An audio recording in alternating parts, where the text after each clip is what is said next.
depending on what I'm wearing, they may come.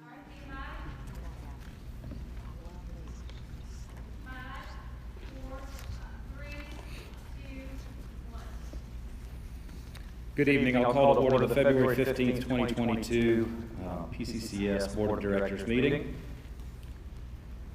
Piedmont Community Charter School is a tuition-free K-12 school that offers a superior college preparatory education experience for this community and its families. Please join me in a moment of silence.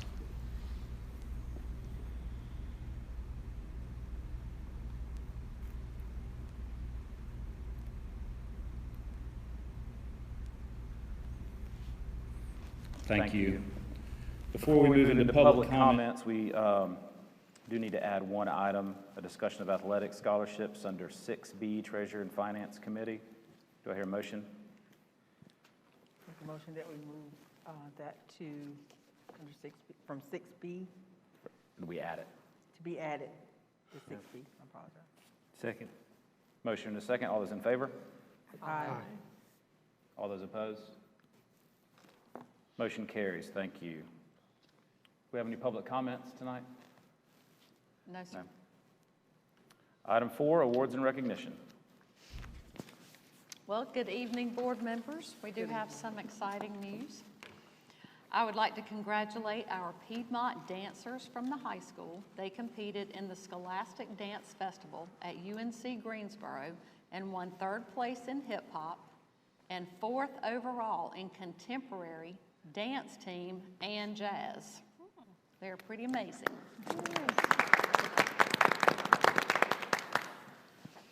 And the National Honor Society led a successful winter food drive at the high school campus benefiting the Greater Gaston Baptist Association. Students donated over 5,000 food items to help about 400 families in need in our community, and we're certainly very proud of that. That's great.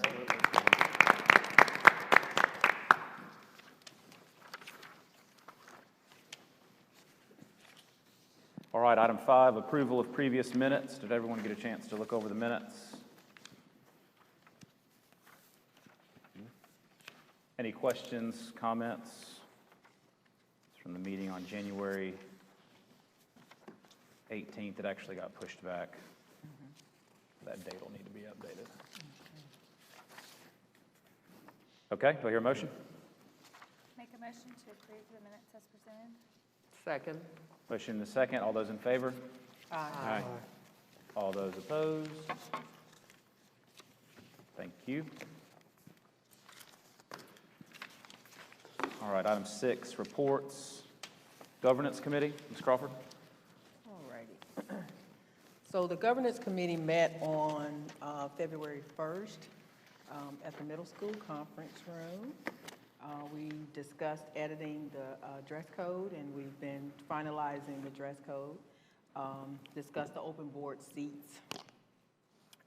And that's basically, we should have something by the end of this school year to present to make some adjustments to the dress code. And that's all I have. And our next meeting is going to be March 8th at the middle school. Thank you. So next, per North Carolina state law, we have to look at face coverings policy at least once a month, and we typically do that here at our board meetings. So I'm going to cover Mr. Steve Eaton's report from Gaston County DHHS, and then we will hear a motion. So we'll just wait. Yeah, we'll just transition here for a moment. Will not hit the table. You're good. We practiced.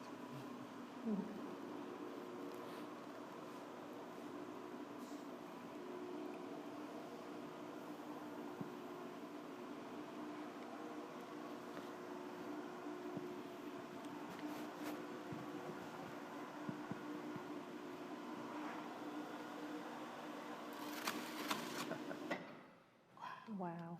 Perfect.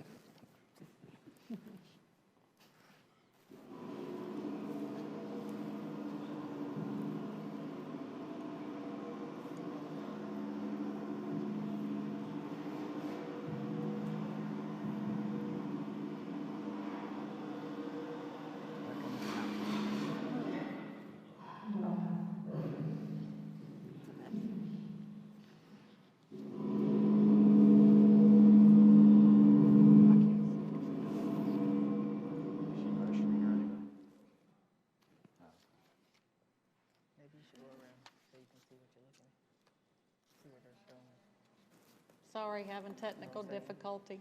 Yeah, technical difficulties. I'm good. Just let me know when you're ready.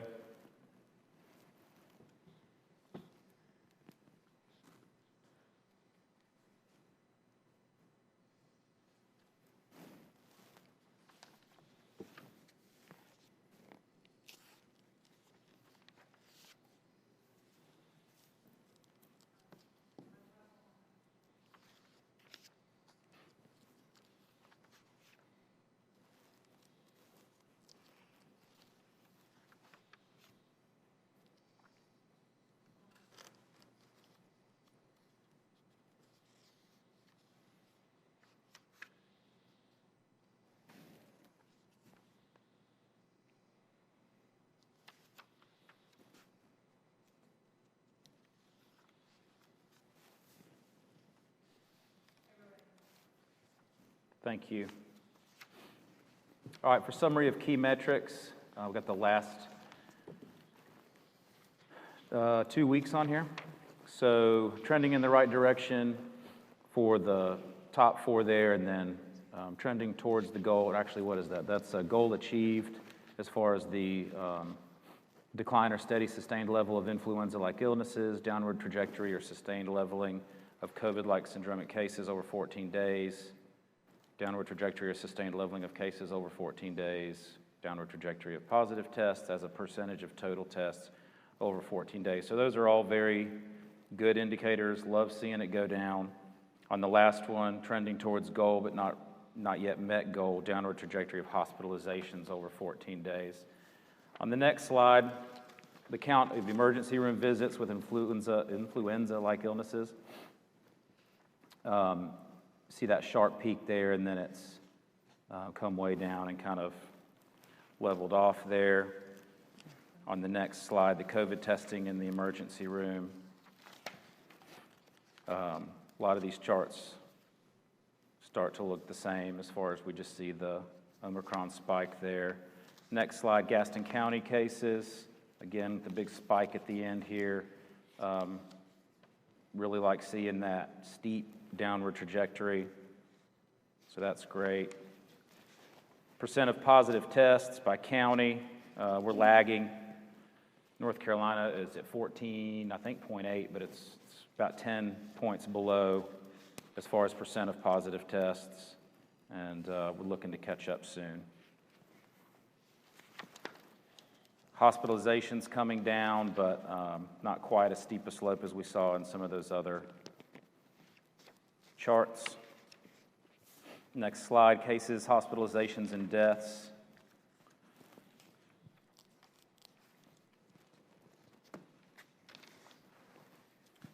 All right, so for Gaston County school-age cases and contacts of COVID-19, weekly cases ages 4 through 18, this is great to see that this has come way down for school-age kids, under 200 weekly cases. Next slide, ages 4 to 18, percentage of total cases, right there, just under 20% so far in February. Certainly good to see it down below the spikes there back in October and November. Vaccination rates, Gaston County, for both age groups, just around 10% behind the North Carolina average. 32% versus 44% for 12 to 17, and then 12% as compared to North Carolina at 21% for 5 to 11. Pediatric hospitalizations at 1 so far for February.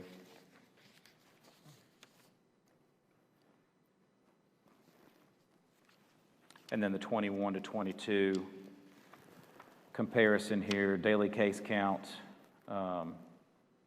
close to double, not quite there. The ages 4 to 18% of total cases, pretty close, a little bit higher.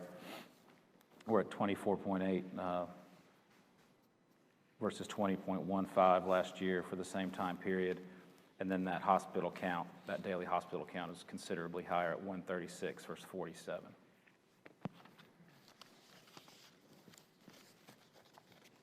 So the recommendation from Mr. Eaton is he still recommends universal masking based on the high infection rate at 24.8% and the high daily case count.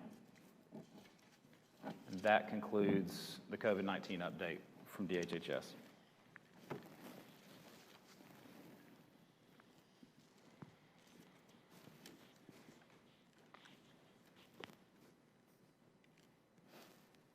So we'll get that screen raised back up and then we can hear a motion.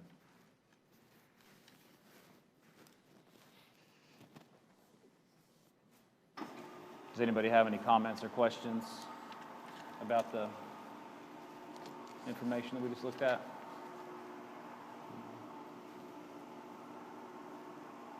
All right, do I hear a motion? I make a motion that we continue with our mask optional policy as we currently have. Is there a second? Motion to second. All those in favor? I'm sorry, I Aye. couldn't hear what you said, I'm sorry. Oh, sorry. Screen. Motion was made to continue with optional Okay. masking. Motion to second. All those in favor? Aye. All those opposed? Nay.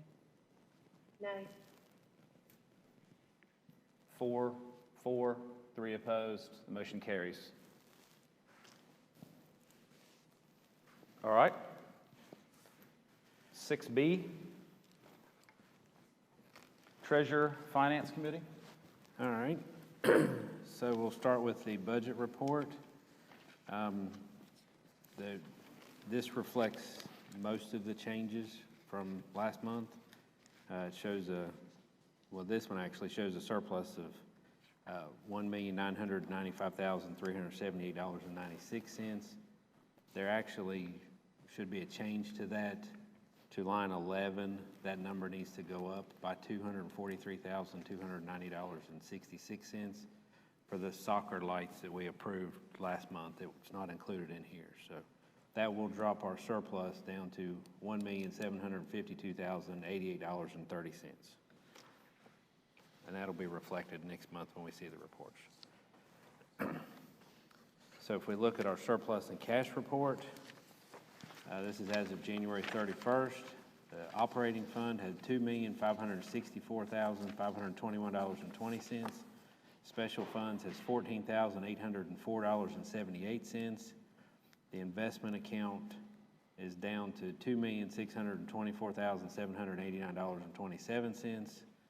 The IDA account is at $304,927.46, and petty cash of $1,000 gives us total cash of $5,510,042.71. Our anticipated cash position, if we start with our cash and investments on hand as of June 30th, 2021, was $4,804,364. We add in our current year budgeted surplus of $1,995,378.96. And we back out fund balance appropriations of $850,135, gives us expected cash and investments on hand as of June 30th, 2022 of $5,949,607.96. Again, backing out the investment account of $2,624,789.27 gives us expected cash available as of June 30th, 2022 of $3,324,818.69. Any questions on that? All right. Quick summary of what's still in our bond proceeds still being held at U.S. Bank. This is as of December 31st. Bond fund has $336,732.29.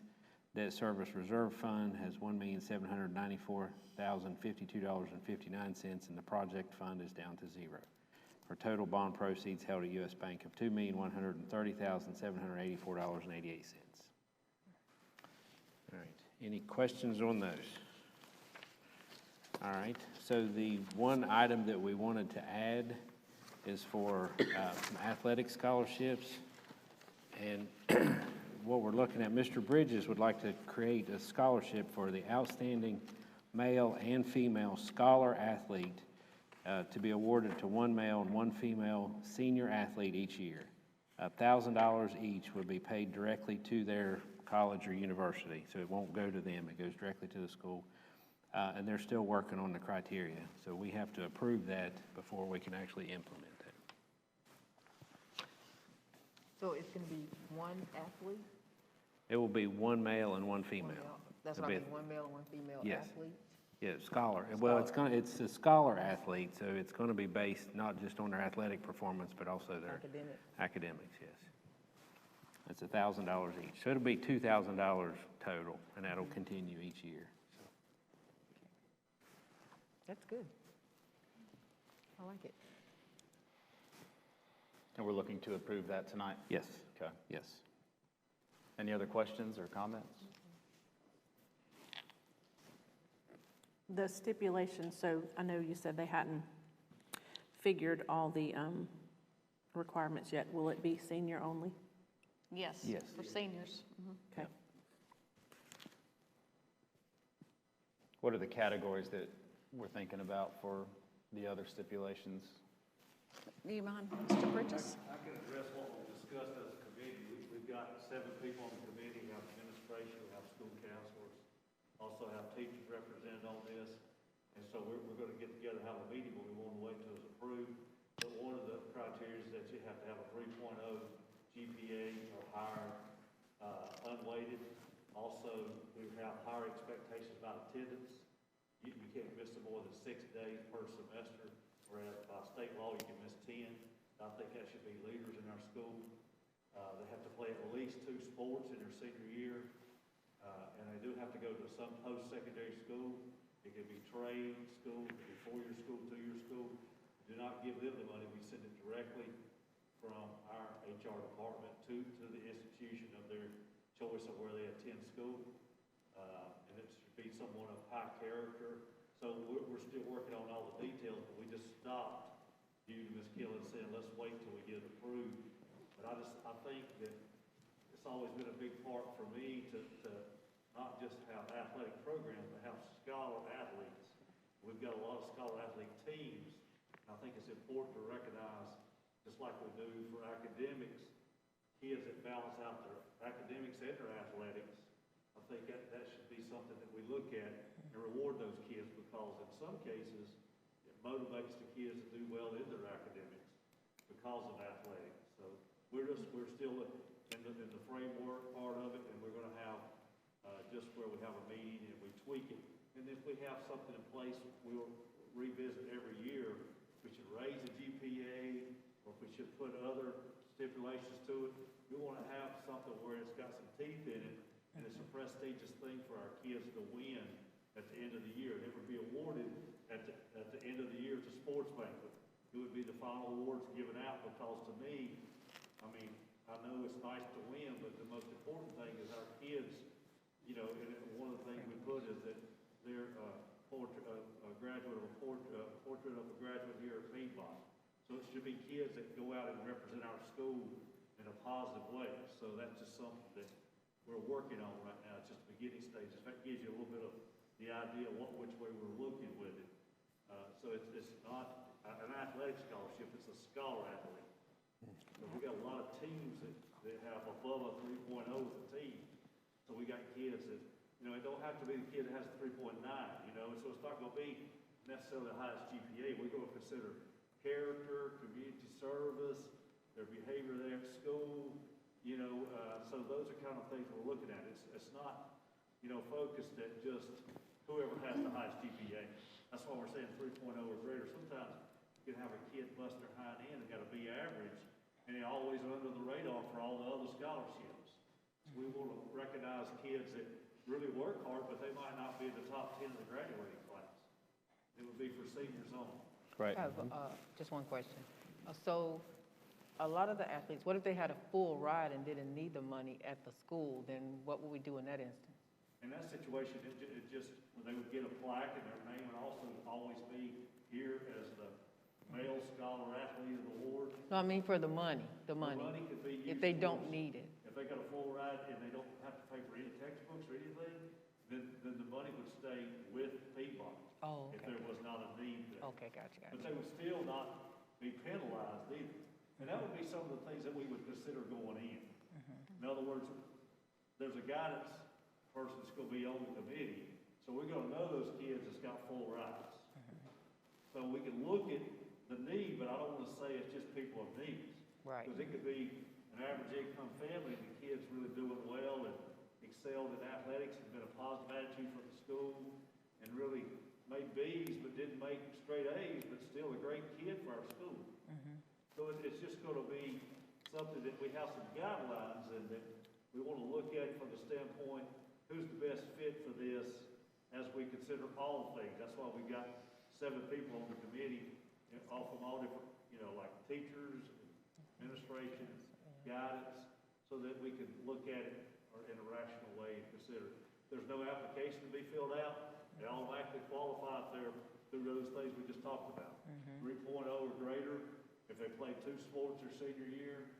So those are kind of things that we factor in. That's good. But there'll be no application to fill out at all. They'll know about the criteria and everything, but they don't have to apply. It will be nominations from the coaches or from the teachers, and then we will take the nominations and look at them and figure what we think is the best way to go with that. I have a Just question. good way to recognize kids that are working hard in athletics and academics. That's good. Off the top of your head, do you know what percentage of students played 2 sports in their senior year? I wasn't an athlete, believe it or not, so I don't know. I can't imagine managing 2 sports, and I'm pretty sure that's why you're putting forth that criteria. Right. But off the top of your head, I think about Different the seasons. president, right, like Devin Tharp, he plays 2. he plays. He has a lot of people, some of them play 4 or 5. I was getting ready to say some of Okay. them play more than 2. 2's not uncommon. Yeah, that's Okay. not uncommon. Yeah. It's not uncommon at all. Because the seasons are at different times. right. They don't really overlap. It may only be 8 weeks, and so then they've got all the way to February before they play again, so they got 6 months off. So, and it could be golf, Yeah. tennis, it doesn't matter, just 2 sports. And some seasons are shorter than others, and some of them require less time than others. Like when you play in tennis, you're back home at 5 o'clock every day, 5:30 to latest, so it's not super time consuming on certain sports, but other ones like basketball, when you get in 11 o'clock at night, that's even more challenging, but, I know some kids that are excelling really on that basketball team, got above a 3.0 as a team, which is amazing to me, and then we've got other teams, 3.5, and I just feel like that we need to recognize, not just with these certificates and tell them, hey, y'all made the North Carolina High School Athletics Scholar Athlete team, but recognize some individual honors for kids that, they chose to do this instead of work a job, which I like better, because you got your whole life to work. And I know some kids have to work to help meet the needs of the family, but for me, it's built school spirit. I've seen more school spirit this year than I've ever had. And I think this is something else that would help us work towards kids being excited about, and it'd be a prestigious thing, for kids that have balanced out a heavy load and taken AP classes or college courses and still play 2 sports and really had, high GPA or haven't really had big plans to go post-secondary. We had a $1,000 scholarship given from Gaston College last year. The kid cried because they didn't have money at their house to be able to do it, and the mom and dad are over so nice. So I know $1,000 don't sound like a lot, but if you go to Gaston College, it'll pay for a whole semester of books and tuition. And that might be what we need to jumpstart these kids. So that's my thought, is helping these kids that maybe don't, especially more than ever. We see inflation going crazy, gas prices. $1,000 would go a long way for some of these kids to get them jumpstarted. That's great, thank you. Awesome. Thank you. Thanks. Great idea.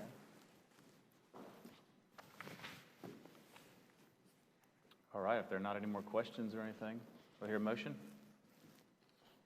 Make a motion that we approve the scholar athlete scholarship. Second. Motion and a second. All those in favor? Aye. Aye. All those opposed? Motion carries unanimously. That's great, thank you. That's all I've got. Good, because I was about to jump in with 6C. I thought so. 6C, Head of School Report. Ms. Killen? Thank you, Mr. Poole. So the first report I have is the compliance submission report, and we had nothing to turn in since the last board meeting, so nothing to report there. On our enrollment report, as of February 7th, we had 1,805 students, 656 in elementary, K-4. Middle school, 5-8, we had 637, and in high school, 512.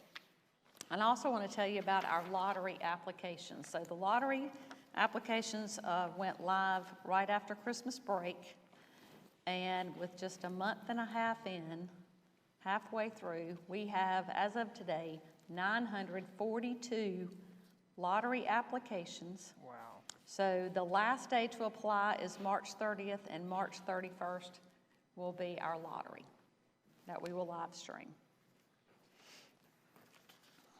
All right, next I have the withdrawal report, if you want to look at those few.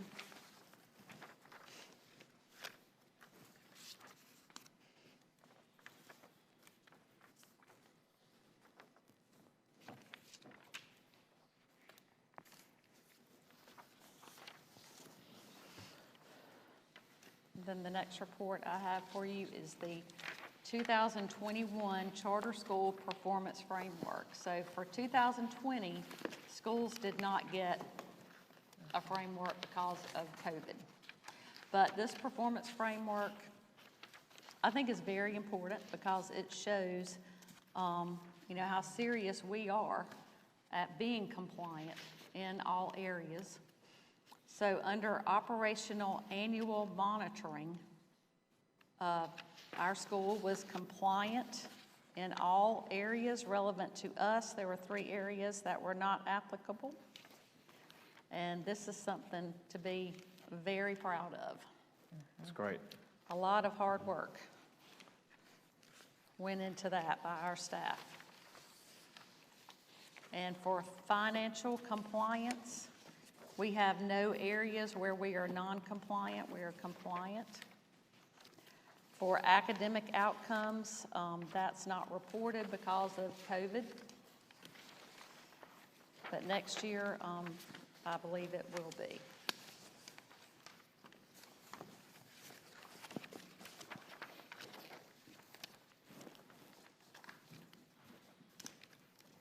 And that is all I have for you tonight.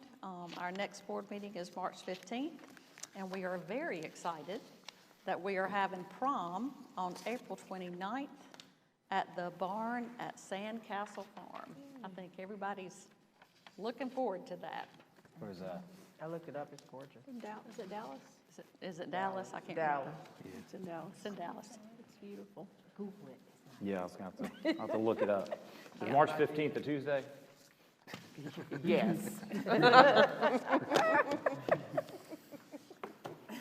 Thank I you. looked it up. Yes. All right. 6D, Enrichment Committee report. Ms. All Logan. right, good evening. The Enrichment Committee met Tuesday, February the 8th at 6 p.m. via Zoom. Our last meeting was to discuss proficiency scores, and this meeting focused on growth scores. Growth at PCCS is in line with the state. We either met growth or we exceeded growth overall.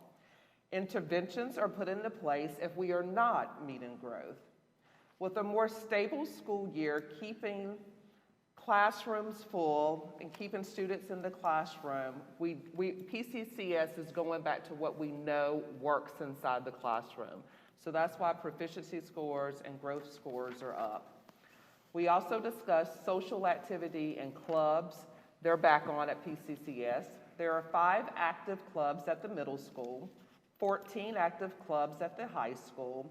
We've had Christmas pageants, book fairs, pep rallies, and a prom is coming. And the next Enrichment Committee is scheduled to meet on March the 1st at 6 p.m. on Great. Zoom. Thank you. You're welcome. 6E, Athletics Committee. The committee did not meet this month, but a homecoming was held on February the 4th with 3 basketball games being played. It was a great evening with a great attendance and school spirit. We had the crowning of the homecoming king and queen, and there were good games played. So we were very happy about that evening. Thank you.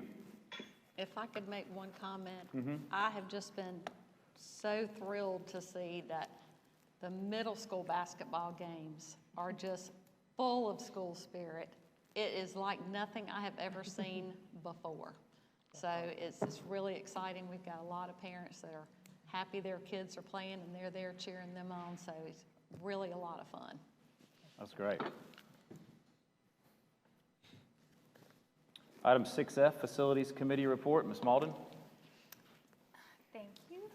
If you guys look in your packet, there's information from GSM about the elementary mobile unit roof. So that's one thing that we need to talk about tonight and approve for this to be fixed this summer.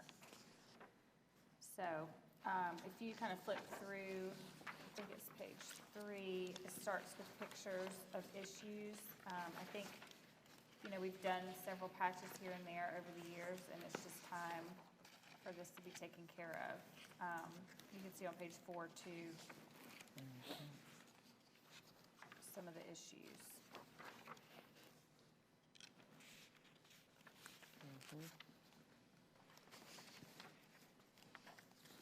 So what we're looking at is patchwork, and then we're talking about a full replacement. Right, so what they did was kind of highlight the issues and why we need to replace it.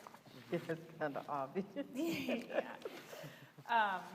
Ms. Hamilton could probably Like, talk look. about. She lives it every See day. that big crack? Lisa? Yeah, we need to.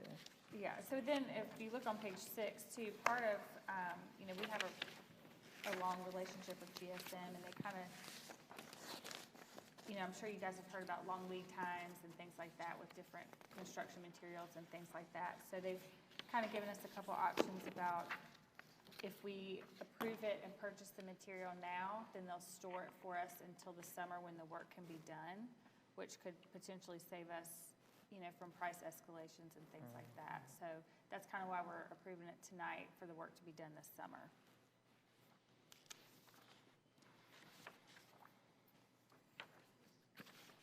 And I guess probably the question would be, on option 1, they've listed a 15-year warranty, and option 2 has a 20-year warranty.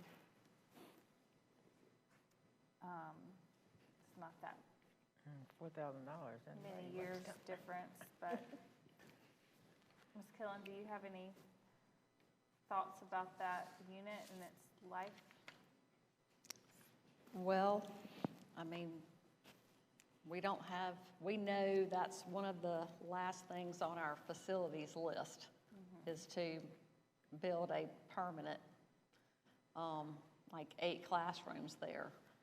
But I do think we need to probably do the 20-year route and the upgrade. We're also going to, this also includes gutters, because in the future, when the school's able to build that, we will probably need to move the mobile unit, maybe possibly somewhere else. So there's, you know, plans that need to be, things that need to be looked into. So I think we need to buy the time with the 20-year. But that's, I don't think you'll be able to move it like that. So it needs to be repaired, is what you're saying. We wouldn't be able to move it like that, yeah. And I think in some capacity, it'll be used in the future. Yes. Possibly, you know. Long term. Yeah, so it's not like we're going to demolish it whenever. Right. we Yeah. get to that Because we point. own that. There's no short-term plan to build a permanent building there. Do we get other quotes? Have we gotten, I mean, I know we have a relationship with them. Is there ever been an option, or was there an option to get any other quotes? It's- Go ahead. We're having a hard time having people call us back. Okay, right. So right now, this is the only quote we have. I don't know that anybody else would offer the option to purchase and store the material. That's just my opinion, but it's just an issue right now for us to have people call back Right. to quote. I've heard that too. I'd like to point out one thing. It's not just the extra 5 years of warranty, but we're also getting a better product, less likely to give us trouble. Does Mark have any concerns? No. No. I mean, this is, it won't show up in the budget until next year because of the timing of when it's done, but no, we've planned for this, unfortunately. So, yeah. I think it's good that they're giving us the option to buy it now and hold it rather than, you know. And that also will cut out not getting it in time. Right. Right, To so do that the work. adds to the scheduling conversation too, like we'll be on their books. Right. 'Cause that was It's the not- issue with the building, correct? Yeah, so it's not like we're gonna wait for the material and then they'll schedule it. So, Exactly. because, Right. you know, it's kind of a thing we have to do over the summer. So, I like that. Does the facilities committee, or do you recommend option 1 versus option 2? Is there an official recommendation for a motion, or? I mean, I agree with Ms. Killen Okay. to go with the 20-year for sure. 20-year. Yeah, I do as well. If anything, just for the better product to me, I mean, for that cost difference. Yeah, it says it's a thicker TPO membrane, whatever that means. Right. Assuming that means it's So, good. and it's not a big difference. You know. When it comes to roofs, thicker, better. What is that, 3,500? Somewhere around there? Any other questions or comments? We'll hear a motion. I make a motion that we approve option 2 for replacement of the elementary school mobile unit. Second. Second. Oh, sorry. Motion to second. All those in favor? Aye. All those opposed? Motion carries unanimously. That'll be good to get done, for sure. And Alex, we do have a meeting next week at the middle school campus, Facilities Committee does, to discuss the parking lot there, and that will be a longer-term project, but that's our next meeting, Okay. Very good. When was that again? Tuesday. Okay, good deal.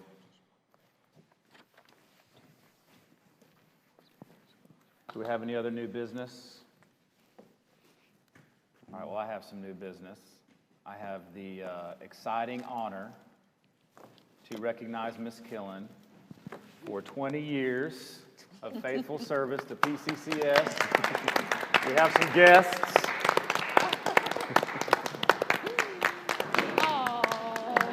Greg Killen and Michael Satterfield, past board presidents.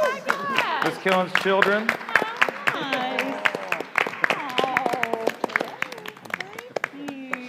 Y'all want to come out here? Yeah, come on out here. And then after we present you with the plaque, we'll all come out. Welcome. Thank you for being here to celebrate. On the plaque, it says a quote by Mark Twain, "In the beginning of a change, the patriot is a scarce man, and brave and hated and scorned. When his cause succeeds, the timid join him, for then it costs nothing to be a patriot."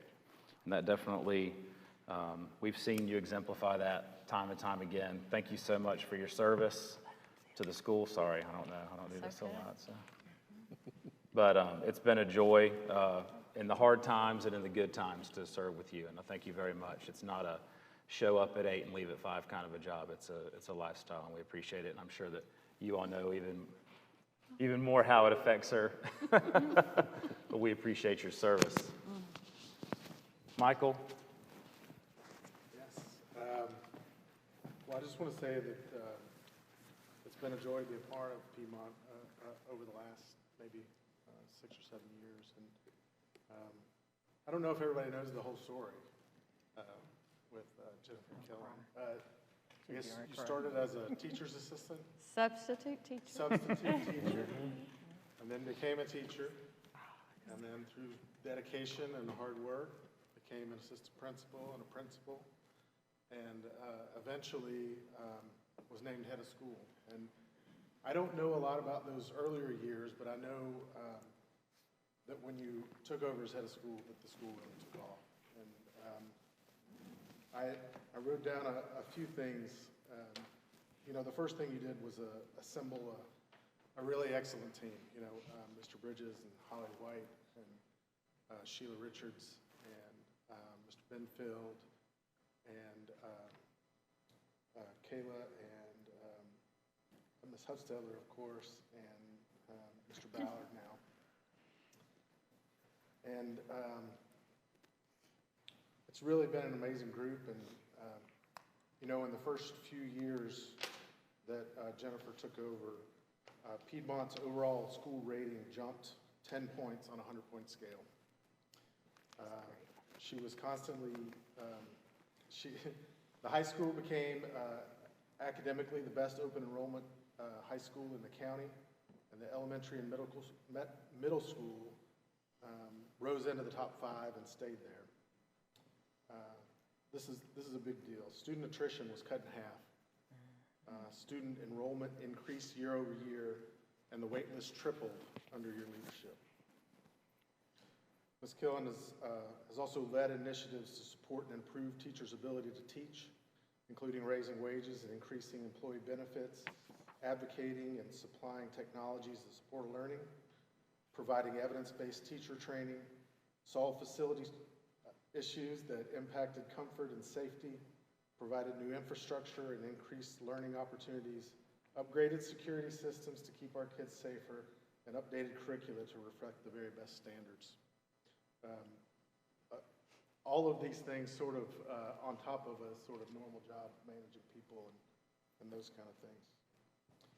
And then, of course, you know, shortly after she did all that, we decided we were going to expand the school. And this is where her dedication really began to shine. And as the board began to plan the future expansion, her and her team's insights were vital to inform the board's understanding of education and the implications of our actions. She and her team found ways to further expansion through organizational and process change that made the dreams of this high school possible. Ms. Killen's leadership did not stop there. We all know that even though sometimes it is possible to make something that is possible, it takes great effort to make it a reality. She was always building trust with her stakeholders and late night meetings and early mornings, and actually putting the work in to make the idea a reality. Her commitment to the process and humility to do whatever was required to further the dream was beyond measure. I can't even think how many budget reviews and how many forms she, Claire Wilson, and I filled out. The amount of work was staggering, and all of this on top of the normal responsibilities. Of course, life being what it is, the complexity of the school expansion was magnified exponentially through this generational event that we've all lived through, which is COVID. Everything about the way we educate children changed overnight. Through it all, Ms. Killen and her team have faithfully executed their roles and continue to adhere to the school's mission to offer a superior college preparatory educational option for this community and its families. Ms. Killen is a leader of the highest quality who believes in a continuous improvement for herself and for the stakeholders in the organization she leads.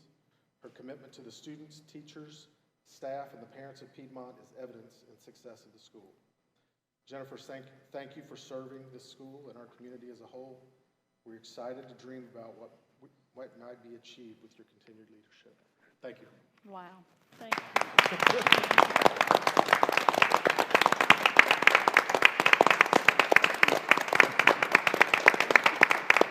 Thank you.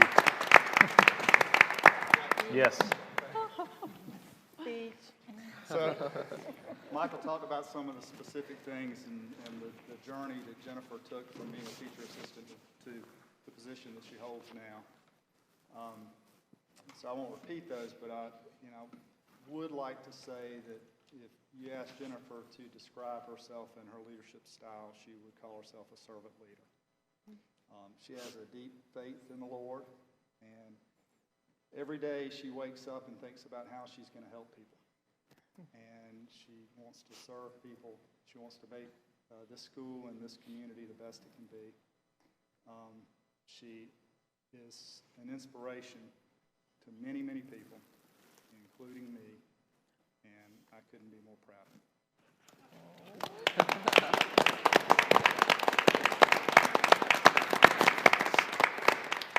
Well, this is overwhelming. But she got there. Well, on behalf of all 3 campuses, I present you with these cards, and we thank you for all that you do. Thank you.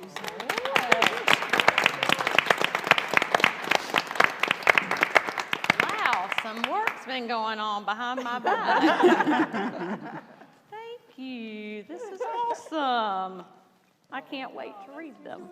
Oh, I will treasure it for sure.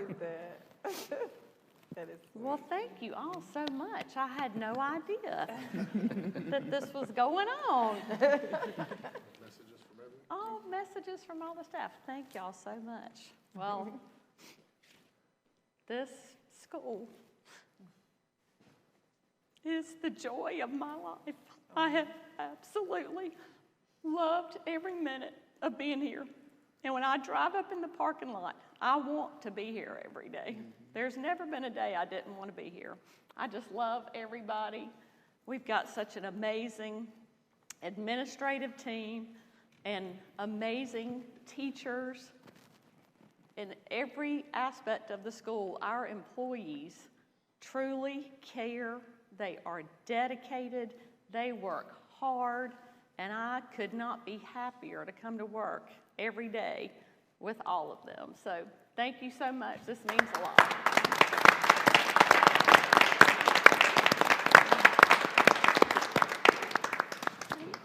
Oh, thank you. All right, with that, we're adjourned. Let's all get a picture before we leave. Before you unplug it. Okay. You want to come up for a picture?